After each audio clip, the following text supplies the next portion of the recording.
السلام عليكم ورحمة الله وبركاته. حياكم الله أخواتي وأخوتي من يشاهد هذه الإحاطة.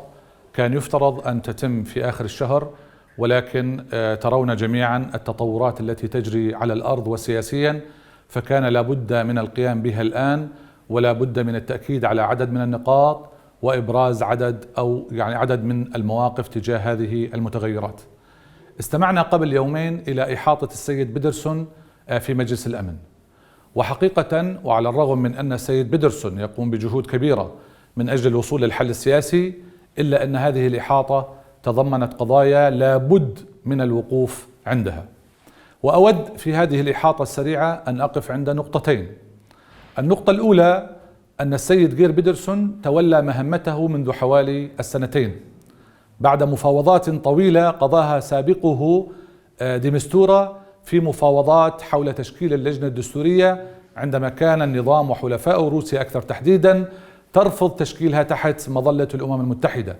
وكان موقف المبعوث الأممي منذ تلك اللحظة أن يتم النظر إلى 2254 بمحاوره الأربعة، وأن ينظر إليه بتطبيق أوسع ل 2254، وأن لا يتم التركيز فقط على اللجنة الدستورية. وهذا كان تماما ما طلبناه في محدداتنا تجاه العملية السياسية، إذ أن 2254 يحتوي 4 محاور أساسية لابد أن يتم تطبيقها. الأول هو ملف المعتقلين، والثاني ملف هيئة الحكم الانتقالية، أو ما تم التعبير عنه في 2254 بحكم ذو مصداقية شامل للجميع وغير طائفي بناء على بيان جنيف. والثالث هو دستور جديد للبلاد. والرابع هو انتخابات بإشراف الأمم المتحدة بما فيهم أولئك الذين يعيشون في الشتات السوري من يحق له التصويت. والآن وفي إحاطات متكررة وخاصة الأخيرة يتم تجاهل هيئة الحكم الانتقالي نهائيا، ويتم الاستعاضة عنها أحيانا بموضوع البيئة الآمنة والمحايدة، والتي لا يمكن إنشاؤها إلا بتأسيس هيئة الحكم الانتقالي كاملة الصلاحيات التنفيذية كما نص عليه ذلك في قرار الأمم المتحدة 262 على 67. وكأن العملية السياسية الآن تمضي بطريق منحرف، ونحن نستغرب ونسأل أنفسنا ونسأل العالم كله بعد حوالي 1 و3 أشهر منذ انطلاق تشكيل اللجنة الدستورية، التي قلنا أنها لن تكون بديلا عن العملية السياسية، ويمكن أن تشكل بوابة تجاه العملية أو تجاه الحل السياسي، على أن يتم المضي في باقي المحاور بشكل متوازي، حتى عندما نذهب إلى التطبيق يكون لدينا معتقلين قد تم إطلاق سراحهم، ولدينا هيئة حكم انتقالي تشكلت، ولدينا دستور جديد وانتخابات. وهذا تماما مضمون الفقرة الرابعة من قرار مجلس الأمن 2254 حول هذه القضية، والذي تحدث بشكل واضح في التطبيق عن تسلسل مرحلي وزمني. فالعملية السياسية تؤدي إلى الاتفاق على الحكم، وتضع عملية تسويد أو مسودة للدستور حتى يتم الاستفتاء عليها في ظل البيئة الآمنة الجديدة التي ترسي دعائمها هيئة الحكم الانتقالي. فبعد كل هذه الفترة لا يتم تفعيل لباقي المحاور، لا بل يتم تجاهل لها. وعندما تطالب قوى الثورة والمعارضة سواء كان الائتلاف أو هيئة المفاوضات بتطبيق هذه المحاور، يتم المرور على ذلك سريعا، لا بل ربما أنه يتم الطلب بالكف عن هذه المطالبات. وهذه إخواننا نقطة خطيرة للغاية ولا ينبغي تجاوزها.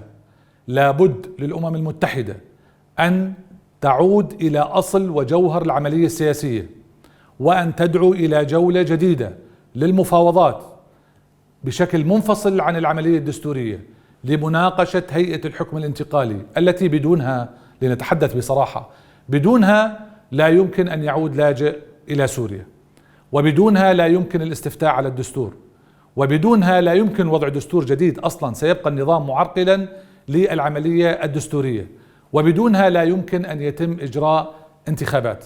لذلك في هذه النقطة ما يتم العمل عليه هو مرفوض بالمطلق، ولا بد للمجتمع الدولي أن يلعب دوره في ذلك من خلال الحديث مع الأمم المتحدة من أجل إعادة العملية السياسية إلى أصلها وإلى جوهرها في تفعيل وتطبيق كامل للبنود الأربعة. ونعتقد أنه إذا استمرت الحالة على ما هي عليه فهي تضع الجميع في مأزق، تضعنا نحن في مأزق وشركائنا الدوليين، وتضع كذلك الأمم المتحدة في مأزق، إذ أن سياسة النظام هي التعطيل، وكنا ولا نزال نعرف أن هذا النظام لن يأتي إلى هيئة الحكم الانتقالي، ولن يأتي إلى اللجنة الدستورية، ولن يأتي إلى نقاش المبادئ، ولن يأتي إلى إطلاق سراح المعتقلين، ببساطة لأنه منذ بداية الثورة حتى هذه اللحظة لا زال يصر على رفض العملية السياسية والحل السياسي، ولا زال يركن إلى الحل العسكري الذي نرى آثاره ودلائله في الاختراقات والانتهاكات المستمرة لاتفاقية خفض التصعيد الموجودة في شمال غرب سوريا.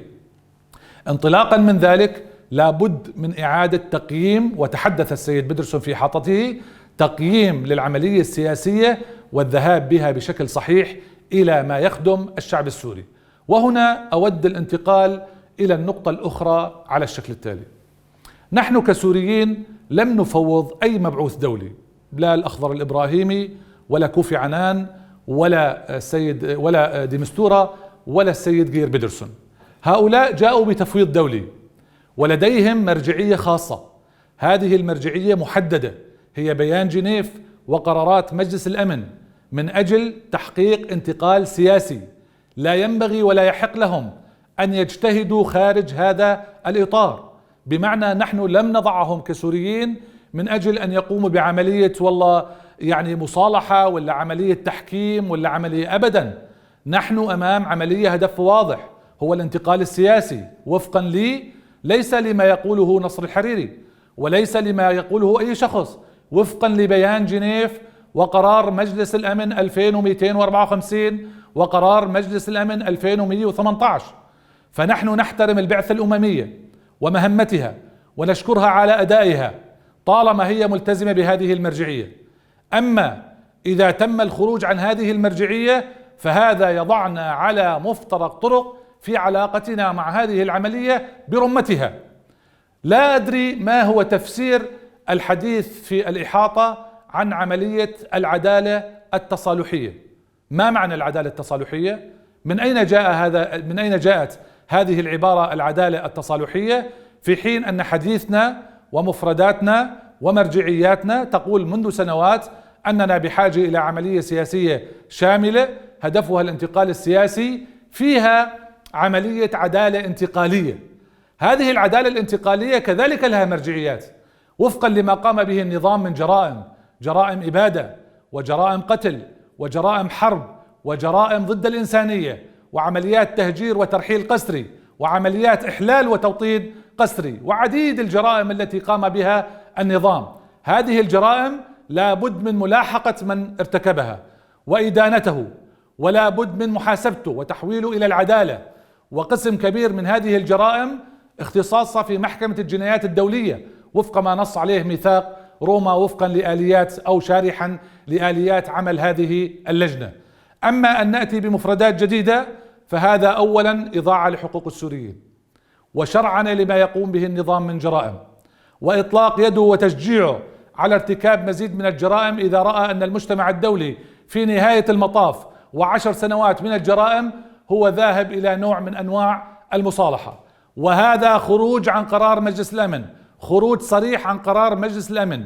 وبتحرينا وسؤالنا أدركنا أنه لم يتم تناول هذا المصطلح من أي شخص، فربما والآن التفاسير كثيرة وعلى الأمم المتحدة أن تبين ذلك من الذي أتى بهذا المصطلح. ولذلك هو مرفوض قطعا من قوى الثورة والمعارضة السورية، من الشعب السوري، من الائتلاف الوطني.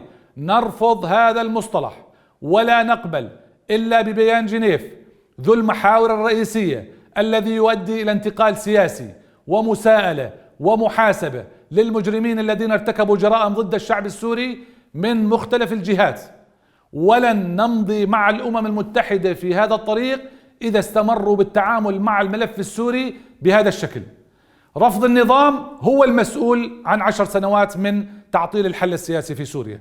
فكان ينبغي على الأقل الإشارة إلى أن هذا النظام أضاع كل هذه السنوات وهذه الجلسات دون الوصول إلى الحل بسبب إصراره على الحل السياسي وتعطيل العملية السياسية. من الذي عطل 9 جولات في جنيف؟ ومن الذي عطل 15 جولة ما بين فصائل الجيش الوطني وما بين النظام في أستانا؟ ومن الذي عطل ولا يزال يعطل متحدثا عن ما يسميه المبادئ الوطنية وهي بعيدة كل البعد عن الوطن والوطنية في أعمال اللجنة الدستورية؟ لماذا لم تتم الإشارة إلى أن النظام هو من يعطل هذه العملية وبالتالي يتحمل المسؤولية؟ وبدلا من أن نحمله المسؤولية اليوم نأتي بمكافأة للنظام بأن نتحدث عن عدالة تصالحية، يعني تبويض شوارب، يعني ضحك على اللحى من أجل يعني إغلاق ملف أسود لهذا النظام المجرم الذي لم تشهد البشرية مثل وحشيته وبربريته. وأخواننا هذا لن يبقى كلاما، ونحن بالفعل بدأنا حملة للتواصل مع الأصدقاء في المجتمع الدولي وفي الإقليم، كل أصدقائنا، ومع الدول العربية ومع الأمم المتحدة. والبارحة كان لقاء مع نائب الأمين العام للأمم المتحدة وشرحنا ذلك كله. لذلك وانطلاقا طبعا سيكون هناك يعني تواصلات ومذكرات ورسائل احتجاج إلى آخره. وكما قلت نحن الآن في مفترق طرق، ويعني ندرس كل الخيارات التي أمامنا، لأنه إذا كانت العملية السياسية ستمضي بهذا الاتجاه أو بهذا الشكل فعلا ستشكل خطرا على تضحيات الشعب السوري وعلى مستقبله وعلى تطلعاته في المستقبل.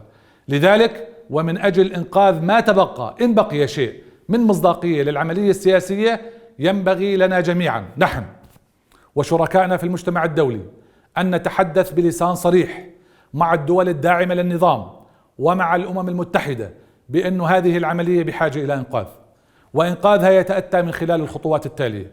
أولا، وضع ملف المعتقلين على رأس الأولويات. ينبغي البدء فورا بضغط حقيقي على النظام من أجل إطلاق سراح المعتقلين وبيان مصير المغيبين، والبدء على الأقل بالفئات الضعيفة، النساء والأطفال والمسنين وذوي الاحتياجات الخاصة أو المرضى أو الجرحى. ثانيا، لابد من الدعوة فورا حالا لنترك العملية الدستورية تعمل ونستمر في دعمنا إلها مع وضع جدول زمني والضغط على النظام من أجل الدخول في المضامين الدستورية بحيث نصل إلى مسودة دستور جديد خلال فترة معقولة، لا أن نستمر في إضاعة الوقت والتعطيل. إذن ثانيا، دعوة الأطراف التفاوضية، هيئة المفاوضات وهذا النظام المجرم برعاية الأمم المتحدة كما كانت عليه سابقا عام 2017 عندما عقدنا الجولة الرابعة للمفاوضات، وكان هناك نقاشات لكل المحاور الموجودة، وعقدنا جلستين لمناقشة هيئة الحكم الانتقالية. دعوة هذه الأطراف إلى جلسة جديدة تحت رعاية الأمم المتحدة من أجل مناقشة هيئة الحكم الانتقالي وتفعيل باقي المحاور الموجودة في هذا القرار. النقطة الثالثة، ينبغي الاهتمام بآليات أو أفكار جديدة تسرع عمل اللجنة الدستورية، إذ أن هناك مضامين كثيرة في الدستور ينبغي على جميع الأطراف أن تدخل في عمق هذه المضامين، وأن نذهب خلال وقت محدد كما قلت إلى وضع الصيغة النهائية لمسودة الدستور للبلاد تتماشى مع جهود إنشاء هيئة الحكم الانتقالي كاملة الصلاحيات التنفيذية. عدا ذلك فإن النظام سيذهب إلى انتخابات بشهر 6 أو شهر 7، انتخابات مزيفة، انتخابات مسرحية لا تمثل السوريين، ولن يشارك أغلب السوريين بهذه الانتخابات. ومن أجل ذلك وكنت مترددا في الحديث عن ذلك لأنني لا أريد فتح هذا الموضوع مجددا. إخواننا تأتينا أسئلة كثيرة: دكتور هل هناك حل سياسي؟ أجاوب بصراحة: لا توجد حتى اللحظة بوادر حل سياسي في الأفق القريب. روسيا لا تزل تقف إلى جانب النظام، وهنا أحيي موقف مبعوث أو ممثل ألمانيا في مجلس الأمن عندما قال البارحة بشكل واضح وصريح، ولسانه هو لسان كل سوري حر شريف وكل حر في هذا العالم، عندما قال: أنتم يا روسيا من تعرقلون دخول المساعدات الإنسانية في سوريا، أنتم لم تدعموا نظام بشار الأسد فقط، بل ذهبتم إلى زيادة معاناة السوريين بأنفسكم بشكل مباشر. لذلك روسيا لا تزال تدعم النظام، ولم تأتي بعد إلى طاولة المفاوضات.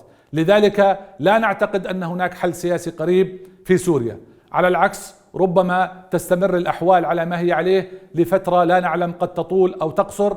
نتمنى أن تقصر ونسعى إلى تقصيرها بالحد الإمكان بما لا يضيع ثوابت الثورة السورية وتطلعات الشعب السوري. ولكن لا يستطيع أحد أن ينفي أنه ممكن بأي لحظة من اللحظات تتطور الأمور الدولية، ولا نعلم الإدارة الأمريكية الجديدة ماذا ستأتي به إلى الملف السوري. قد يظهر في أي لحظة بوادر اتفاق من أجل حل سياسي. ولذلك قوى الثورة والمعارضة السورية ينبغي أن تكون مستعدة كل الاستعداد، كما نحن قمنا باستعدادات من أجل هيئة الحكم الانتقالي ولدينا وثائق وأعمال في ذلك، وكما نقوم وقمنا باستعدادات بمجال الدستور ولنا أعمال في ذلك، لابد من الاستعداد لموضوع الانتخابات. هذا ما ناقشناه وارتأيناه.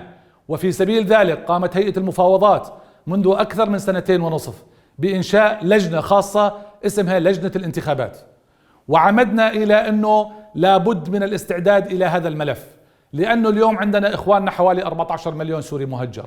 لابد من وجود سجل انتخابي واضح بأسماء هؤلاء وأماكن توزعهم والوثائق الموجودة معهم ومن يحق له التصويت ومن لا يحق له التصويت. لابد من دراسة قانون الانتخابات الأمثل الذي نعتمده ونقره كقوى ثورة ومعارضة سورية. لابد من تدريب، نحن بحاجة إلى عشرات الآلاف من الأشخاص المتدربين على الإدارة والإشراف في عملية الانتخابات. وإذا لم نكن مستعدين لذلك وأتت لحظة الحل السياسي ولحظة الانتخابات بعد تشكيل هيئة الحكم والاستفتاء على الدستور الجديد، فستعتمد الأمم المتحدة والمجتمع الدولي الطرف الذي لديه الاستعدادات وهو النظام. فبالتالي لابد أن تكون لدينا كوادرنا واستعداداتنا وتجهيزاتنا وأعمال تقنية كثيرة أخرى ينبغي على قوى الثورة أن تحضر لها. وأعتقد أننا سنلام في المستقبل بأنه يا ائتلاف ماذا حضرتم لهذا الملف الخطير، لأن من يعتقد أن المجتمع الدولي قد يدعم مبادرة أو قرار أو بيان يؤدي إلى إزالة هذا النظام الحاكم ويأتي بشخص ويقول له تفضل واركب مكان هذا النظام، هو مخطئ. من يحدد النتيجة الأخيرة هو نتائج الانتخابات، فعلينا أن نستعد لهذا الموضوع. وقام الكثير بتفسيرات بأن الائتلاف سيشارك بهذه الانتخابات، وهذا غير صحيح. إخواننا، موقفنا واضح منذ سنوات وحتى اللحظة ولن يتغير. لا حل سياسي في سوريا إلا بإزاحة هذا النظام وتشكيل هيئة حكم ورأسه المجرم بشار الأسد، وتشكيل هيئة حكم انتقالي ودستور جديد وانتخابات. لم يكن القصد من ذلك أبدا، ولا يخيل لنا أن نشارك بهذه الانتخابات. هذه الانتخابات إن حدثت هي انتخابات وهمية، والانتخابات الوحيدة التي يمكن أن نشارك بها كسوريين وطنيين هي الانتخابات التي تجري تحت رعاية الأمم المتحدة وفقا لبيان جنيف وقرار مجلس الأمن 2254. انتخابات حرة وشفافة ونزيهة تحت رعاية الأمم المتحدة وفقا لأعلى المعايير الدولية، بما يشمل أولئك أهلنا السوريين الموجودين بالشتات من يحق لهم التصويت، في ظل دستور جديد وحوكمة جديدة تمثلها هيئة الحكم الانتقالي كاملة الصلاحيات التنفيذية. وأي كلام عكس ذلك هو غير مقبول. وعندما رأينا أن هناك احتجاجات كبيرة وهي محقة ومشروعة ونحترمها ونتقبلها ونتفاعل معها، وعلى الرغم من أنها كانت عكسنا إلا أننا كنا سعيدين. والله العظيم أني كنت سعيد، لأن بوصلة الشارع السوري لا تنطفئ ولا تحيد، وهو مراقب على الرغم من ألمه وعلى الرغم من المعاناة التي يعيش فيها، إلا أنكم يا سياسيين إحنا وراكم وشايفينكم. وهذا ضمان في اللحظة التي يمكن أن نغفل بها، في اللحظة التي يمكن أن نجتهد بها اجتهادات لا تكون مناسبة، فهناك عقول وهناك طاقات وهناك كفاءات قادرة أن تصوب لنا المسار. وعندما راقبت هذه الحملة الكبيرة قررنا التفاعل معها، وتفاعلنا معها بنقاش حوار جدي، إنه يا أخي الفكرة من وجهة نظرنا مهمة ويبدو أنها لم تصل إلى كثير من أهلنا، ينبغي أن نوصلها. حتى ذلك الحين ينبغي إيقاف أو إلغاء أو محو أو مسح قرار المفوضية التي لم نشكلها يشهد الله إلا لهذا السبب. وقلنا نتفاعل مع القوى الثورية والوطنية ونتشاور بهذا الموضوع. إذا شفنا أنه في خير ومصلحة للسوريين والثورة السورية نعتمده، وإذا شفنا عكس ذلك أبدا هذا الموضوع لا بدنا لا من قريب ولا من بعيد، لأنه لا يمكن لأحد أن يسمح بإعادة شرعنة هذا النظام، خاصة وأننا نعلم نتائج الانتخابات سلفا. من الآن النتائج 99% ولا 95% لصالح هذا النظام المجرم.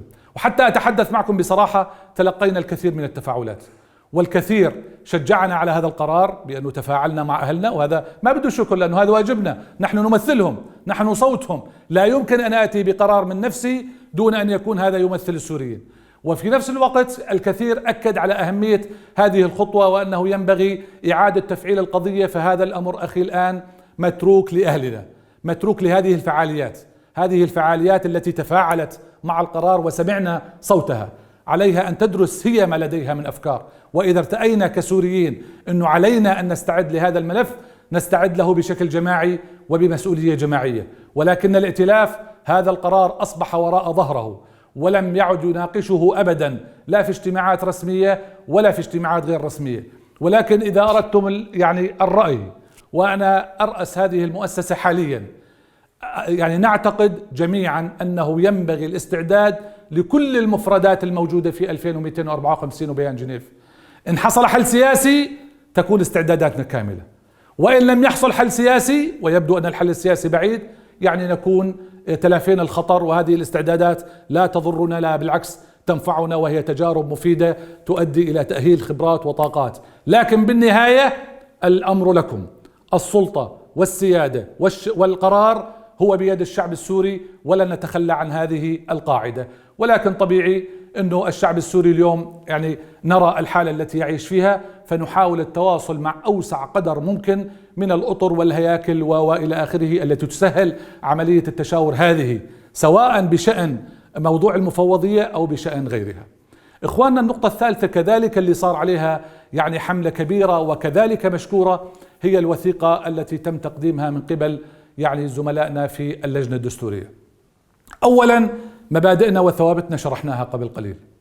ثانيا نحن دخلنا اللجنة الدستورية بمعايير ومحددات، ويبدو أن اللجنة الدستورية إذا استمرت بهذه الحال هي تمشي نحو نهايتها بيدها دون أن يهدمها أحد، لأنه النظام يعطلها بشكل كامل.